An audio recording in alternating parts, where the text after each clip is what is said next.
This time, it's my pleasure to yield 5 minutes to the gentleman from Kansas, Mr. Yoder, the chief sponsor of the legislation. The gentleman is recognized. Thank you, Mr. Chairman. Thank you, Speaker. Today is a great day for the Constitution. It's a great day for the spirit of bipartisanship in this chamber. And it's a great day for Americans everywhere who use modern technology such as emails and text messages and cell phones to communicate with one another.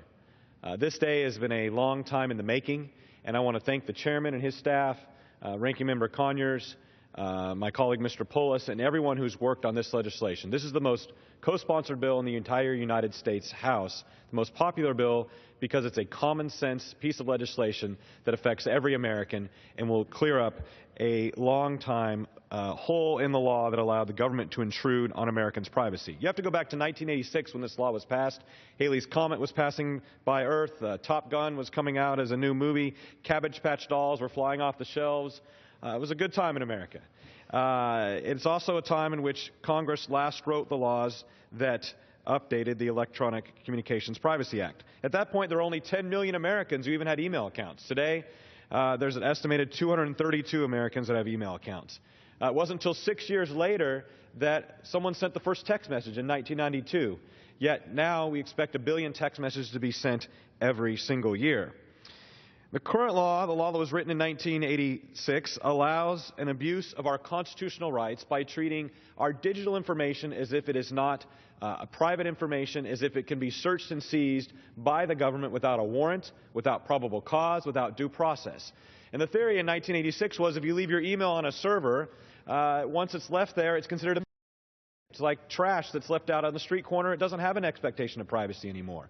Well, we know the ways that Americans communicate today is in a way in which they expect that those transmissions are private, and they expect that the government will honor that and not search those emails or capture them for other purposes. So the Fourth Amendment's being violated, and today we restore the Fourth Amendment. We treat digital information just like paper information, and we stand strong on the notion that Americans do have an expectation of privacy in their email accounts. And I would think if we, as our colleagues here, if we would each ask our constituents, do they expect that their email conversations are private? They know that they are. They expect that they are. And as we're debating this bill, Americans are sending emails back and forth and text messages back and forth, and they expect that their government is not reviewing those. And so what we do in this legislation is we require a warrant. We say the government must go get probable cause. They must go to a judge, whether it's a federal level, state level, local level, that those pieces of digital information that are stored either on Dropbox or on the iCloud or just a text message sent back and forth, that to review those, you have to have a warrant. And in a civil matter, you have to have a subpoena. That subpoena is served on the individual. And ultimately, we have documents on our desks at home. Those documents, the police can't kick in your door and go read those documents unless they have a warrant backed upon probable cause. We have a digital set of documents going around with us wherever we go. There is a file cabinet with us.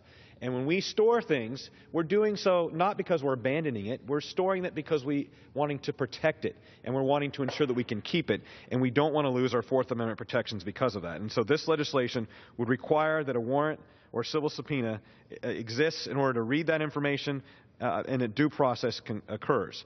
So this is a great unifier. Quite often on the House floor, we're divided, Republicans and Democrats, and we're not able to find resolution on some of the biggest issues. But the Fourth Amendment in the Constitution has to be preserved.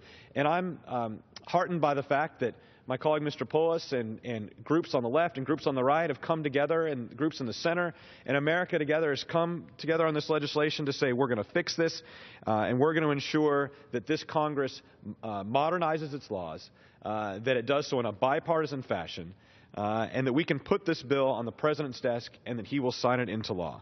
And so as we continue to advance, we must remember to advance the laws that this country utilizes, and that as Americans communicate in different ways, we've got to modernize the way the laws treat that communication. So I'm proud of the work we're doing here in the House today. I want to thank the chairman and his team. I want to thank Ranking Member Conyers and my colleagues on both sides of the aisle. This is a great day for America, a great day for the Constitution, and a great day for each and every one of us who uses email to correspond, to know that the Fourth Amendment continues to protect us, and the Internet is not immune from the protections of the Constitution. With that, Mr. Speaker, I'll yield back.